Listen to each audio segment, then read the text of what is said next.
Well, hello everyone, and welcome back to another episode of Friendly Fish Keeping. So in the third episode of my channel, I wanted to show off one of my oldest tanks, which is going to be the Marineland 5-gallon portrait aquarium, also known as the Snowball shrimp tank. So at first, this tank started off as a lot of things. Originally, it was 3 gallons and contained like 3 cherry barbs, and then I realized that was not a good idea. Basically, you had fish that were way too big for that tank, producing way too much ammonia in such a small space. So they had to get the heck out of there. The cherry barbs ended up getting moved to my 45-gallon tank, and I returned the 3-gallon tank, bought the 5-gallon, and that 5-gallon portrait tank over time became home to a very awesome betta fish named Mayo, who sadly passed away a couple of years ago. But he was my first betta fish, lived a couple of years. Well, I do think Mayo had a pretty decent life. I think he probably would have thrived better in a longer horizontal tank, as betta fish do like to swim back and forth. Betta fish also have what's called a labyrinth organ, which allows them to breathe and get air at the surface of the water. So of course, if you have a shallow tank, it's a lot easier for them to get to the surface and easier for them to breathe. Eventually, Mayo got swim bladder disease, and it was pretty bad that he couldn't even get to the surface of the tank anymore to breathe. So unfortunately, I did have to euthanize Mayo, which was sad, but, I wasn't going to let him just suffer. So at least he is at peace now. After Mayo passed away, I did struggle with what to put in this tank. I didn't think any fish should really go in here. Ultimately, I ended up giving Neocardina shrimp a try. After Mayo had passed away, the tank was not really kept up with, and it pretty much became a breeding ground for snails and like detritus worms. But after adding about 10 snowball shrimp to the tank, 10 quickly became 50, and now there's like hundreds of them living in the tank.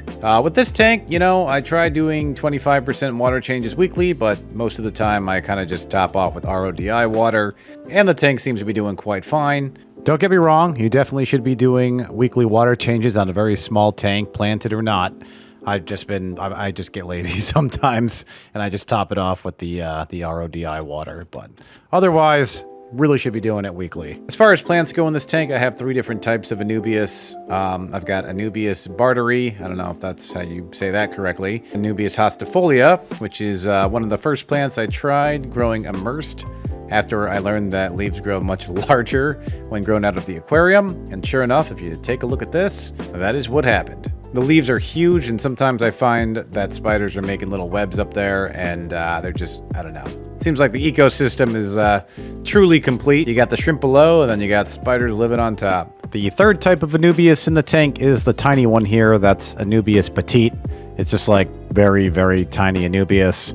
All of these plants don't need to be rooted. As long as the little rhizome is above the substrate, it'll grow just fine. These are going to be plants that are mainly absorbing nutrients through their leaves. So as far as dosing liquid fertilizers go, I use Aquarium Co-op's Easy Green. That seems to work pretty good. You can also use other fertilizers like API Leaf Zone. That seems to work too. There's a whole bunch out there.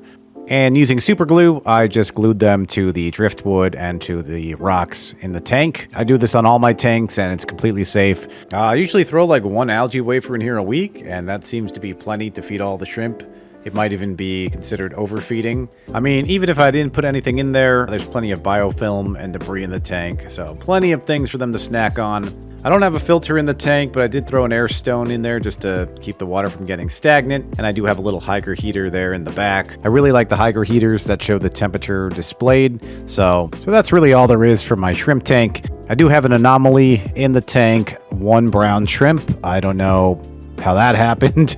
Everybody else is white, and then there's just 1 brown shrimp in there. I call him Waldo because sometimes I just like to play, where is Waldo, and find him in the colony of white shrimp. Yeah, just kind of a quick episode. Just wanted to show this tank off. I feel like a lot of people see this thing on my desk and just wonder what the heck is in here. But yeah, it's shrimp. Lots of shrimp. Well, thanks again for watching my latest episode. Don't forget to hit the like button, share, and subscribe. And I'll catch you guys in the next video.